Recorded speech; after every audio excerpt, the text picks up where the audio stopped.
In Cuba, as many places, the revolution started in the high schools.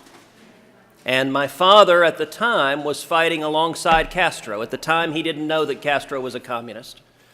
My father describes most of the people fighting in the revolution today as 14 and 15-year-old boys who didn't know any better. And they knew that Batista was a cruel and corrupt dictator. So my dad spent 4 years fighting in the revolution. When he was 17, Batista's thugs threw him in prison and tortured him, beat him almost to death. To this day, my father's front teeth are not his own because they were beaten out of his mouth, crushed with a jackboot. And he fled Cuba in 57 and came to Texas seeking freedom.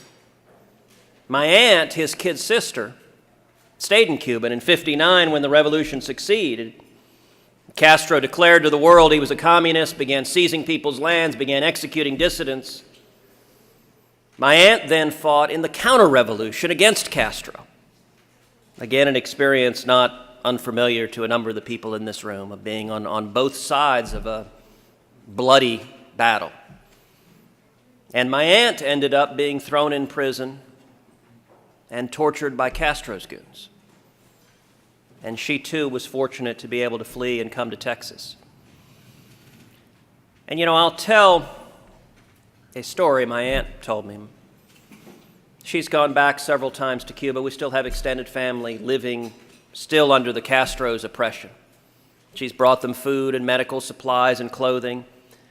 She described one of the last times she went back to Cuba. She visited a friend of hers from high school, who they had known each other very well, and she went by his house, and she said, this guy's now kind of a mid-level Communist Party apparatchik, works for the government.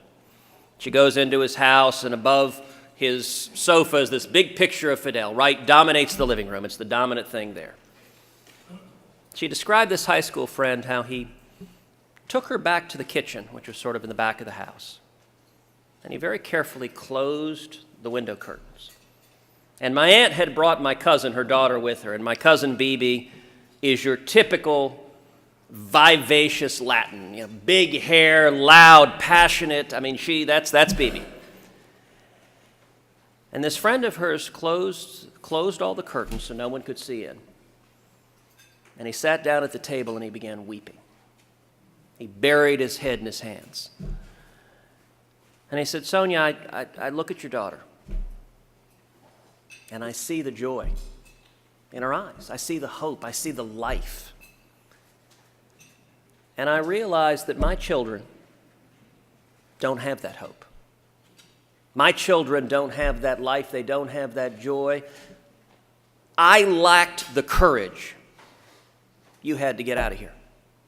I was too much of a coward. I stayed behind. I took the easy way out. And as I see your daughter, I think of the life that I trapped my children in. She said for about 10 minutes he sat there weeping at his kitchen table, and then he stopped. He went over to the sink. He cleaned his face up, and then he opened the window and smiled. It's one small human story of the misery that communism has inflicted upon millions across the globe. And just 2 weeks ago, I returned from Ukraine and Poland and Estonia and Israel. All countries very much on the front line, all countries in real peril, and 3 of the 4 have experienced very directly being under the domination of communism.